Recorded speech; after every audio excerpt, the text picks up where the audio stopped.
Hello, dear. Hello, dear students. I am Professor Sandeep Gupta, Department of Civil Engineering, SIRTE.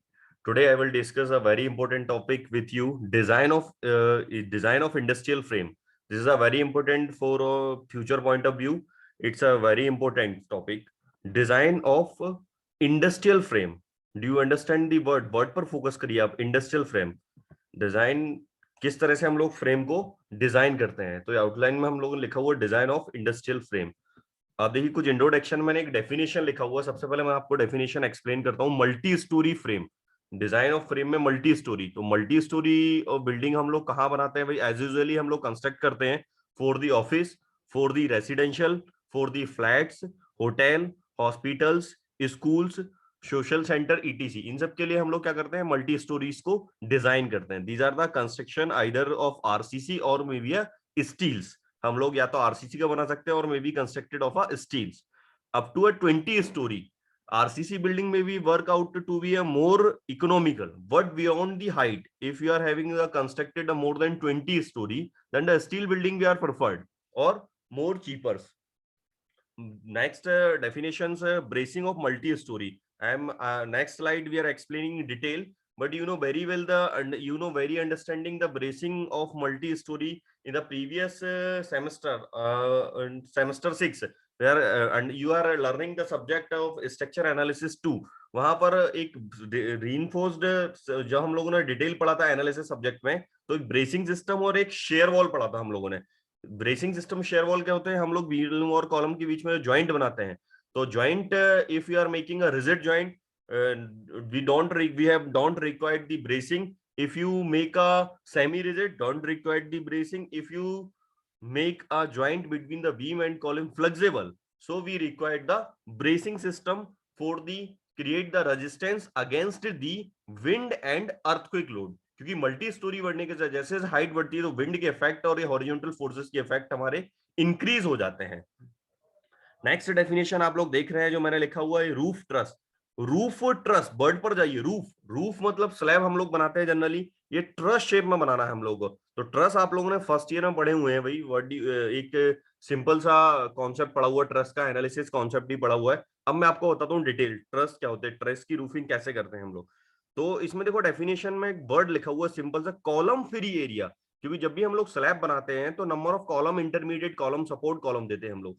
लेकिन अगर आपको column free area construct करना है और column free area रखना और स्लैब बनानी है, तो फिर हम लोग ट्रसेस का यूज करते हैं। ये देखिए the definition shows large column free area are required for the auditorium, assembly halls, workshop, etc. To get such column free area, one of the commonly used roofing system ये is to provide a set of steel roof trusses, ये interconnected with the power line when a trusses support GI galvanized iron और AC asbestos cement sheets जो हम लोग use करते हैं। the roof truss are supported on walls or roof truss are supported walls or a column or a series of column। then second, देखिए this is shows that the diagram of the truss, these are the called as the column or walls, GI or AC sheets we are used, power line or rigid joint। then the bracing, in a previous slides we are explaining the bracing, these are the type of the bracing। Cross bracing we are used, diagonal bracing we are used, K type bracing are used। देखिए alphabetically के shape दिखाई दे रहे हैं, इसलिए वो क्या बोलते हैं हम लोग? के ब्रेसिंग नाम देते हैं। Type of roof trusses, this is the very important topic. Type of roof trusses हम लोगों ने फर्स्ट ईयर में देखे थे। टाइप ऑफ रूफ ट्रसेस अगर आपको याद हो तो वहां आपको दो पढ़ाए जाते थे, परफेक्ट और इम्परफेक्ट। परफेक्ट मतलब हम लोग देते एम इक्वल टू 2j-3, और imperfect M does not equal to 2j-3। M आपका नंबर ऑफ मेंबर होता था, जे आपका नंबर ऑफ ज्वाइंट हुआ करता था। तो फिर इम्परफेक्ट में दो होते थे, रिडेंडेंट और डेफिशिएंट। यहाँ पर हम लोगों ने उनके शेप के हिसाब से आइडेंटिफाई किया नंबर ऑफ ट्रसेस। ये देखिए, क्योंकि ट्रायंगल फॉर्म जो होता है वो is a primary pin jointed frame structure है। तो सारे आपके ये देखिए ट्रायंगल फॉर्म, ये सारे ट्रसेस के नाम है डिफरेंट डिफरेंट, इनकी डिफरेंट सुटेबिलिटी के according we are construct the different types of the truss. First, king post, if you are having the span up to a 6 meter using a king post, queen post truss। if you're having the span of 6 to 9 meter, triangle having a 4 panel. This is called as a 1 panel, 2 panel, 3 panel or 4 panel. The how truss is like the how truss triangles 6 panels, 12 to use करना हम लोगों को 14 metre span तक. French trusses, if you are having the span 9 metre, ये भी आपका French truss है, but the span is may be increase 12 to 18 metre. फिर एक कंपाउंड फ्रेंच होता है. कंपाउंड फ्रेंच में इन दोनों को हम लोग मिक्स कर देते हैं. नॉर्थ लाइट ट्रस, ये देखिए this is a north light truss 8 to 10 metre. We are using 8 to 10 metre. Second है आप लोगों का ट्रेपोजाइडल ट्रस. देखिए जस्ट लाइक अ ट्रेपोजाइडल शेप आपको दिखाई दे रहा. These are the trusses. Next, member of the truss.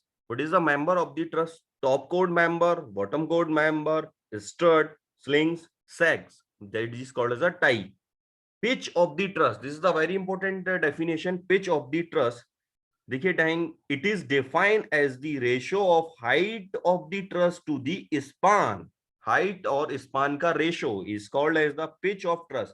A minimum pitch we are using 1/62 है, maintained for the GI seats covered, and 1/12 is to be maintained for the AC seats covering. This is a very important. Then the spacing of the truss, the distance between the two consecutive truss is called the spacing of the truss.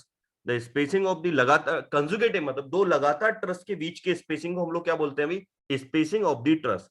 कुछ मैंने definitions लिखे हुए हैं आपके truss के लिए, कुछ लिखे हुए mentions. If you are having a span 3 to 4.5 metre up to 15 metre span तक यूज करना है आपको. 4.5 टू 6 मीटर हो तो हम लोग यूज करते हैं 15.30 मीटर स्पान तक. Poreline, this is the member of the truss, very important. As for the possible, as far as the possible, poreline should be located on panel point of the top chord member. However, it depend upon the type of roofing material.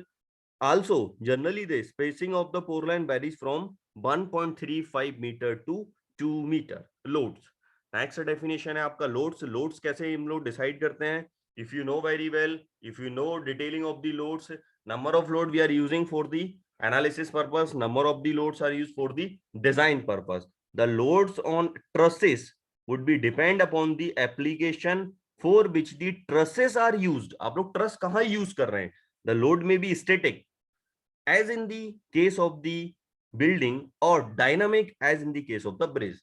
आप अगर building में construction में use कर रहे हैं truss तो हम लोग स्टैटिक लोड रखते हैं. If you are using the truss in the bridges, we are using the dynamic load. These are the common type of the loads: dead load, live load, wind load, earthquake load. These are the commonly जो हम लोग use करते हैं, design करते हैं. इसके अलावा अगर आप लोग कोई और लोड लेते हैं तो फिर वो स्पेशल केस हो जाते हैं, जैसे कि आपको मैंने बहुत सारे बताए. फिर इसके अलावा हम लोग लेते हैं इम्पैक्ट लोड होता है, वाइब्रेशन होता है, टेम्परेचर होता है, स्नो होता है. फिर ये कंडीशन के हिसाब से एप्लीकेबल होते हैं. But these are the main commonly जो हमको यूज करने ही है, लेने ही है भाई. तो एक ये मैंने आप लोग को विंड लोड कैलकुलेशन बताई है यहाँ पर. ये विंड लोड कैलकुलेशन हम लोग प्रीवियस सेमेस्टर में भी स्टडी कर चुके हैं कि कैसे हम लोग विंड लोड को कैलकुलेट करते हैं. तो बहुत ज्यादा डिटेलिंग की जरूरत नहीं है इसकी, क्योंकि ये आप लोगों को बहुत अच्छे से पता है. तो इसमें जो विंड लोड के लिए हम लोग कोड यूज करते हैं, IS 875/1987. These are the code which are using for the wind load calculation. So एक फॉर्मूला लिखा हुआ है, डिजाइन विंड स्पीड. सबसे पहले आपको ये निकालना है, that is called VZ, VV, K1, K2, K3. तो VV क्या होती है? आपकी basic maximum wind speed. That value depend on the buildings height and the. ये K1, K2, K3 आपके क्या है? सब कोफिशिएंट हैं जो डिपेंड करते हैं आपकी लोकेशन पर, बिल्डिंग की लोकेलिटी, बिल्डिंग की हाइट पर. ये देखो लिखा हुआ डिटेलिंग. ये सारी वैल्यूज हमको मिल जाती है IS कोड सर. तो सबसे पहले हम लोग VZ निकालते हैं. This is called as the design wind speed. Second हम लोग निकालते हैं design wind pressure, that is called as the PZ. Formula is 0.6 VZ square. VZ square देखिए आप लोगों ने प्रीवियसली कैलकुलेट कर लिया, तो यहाँ से हम लोग PZ निकाल लेते हैं. PZ design wind pressure in newton per metre square at height Z. Z मतलब जो भी आपका स्ट्रक्चर का हाइट होगा. फिर इसके बाद डिजाइन विंड फोर्स आ जाएगा. प्रेशर आ गया तो फोर्स आ जाएगा भाई. Simple formula, pressure equal to force upon area. तो the lateral wind force of a building as a whole, F is equal to CF AE PZ. तो फोर्स आ जाएगा भाई. CF क्या आपका कोफिशिएंट ले लेते हैं, AE आपका वो इफेक्टिव एरिया है जो आपका विंड से इफेक्ट होने वाला, उस एरिया को लेना है आपको. PZ डिजाइन विंड प्रेशर, जो कि आप लोग कैलकुलेट कर सके हैं. तो ये वेरी सिंपल टेक्निक्स है जिसके थ्रू हम लोग क्या करते हैं भाई, विंड स्पीड को कैलकुलेट कर लेते हैं. वेरी सिंपल टेक्निक्स जो आपको मैंने प्रीवियस क्लासेस में भी एक्सप्लेन किया हुआ है. तो I hope you all understand this the building frame thank you so much class. इसके बाद हम लोग फिर से मिलते हैं भाई। Thank you so much.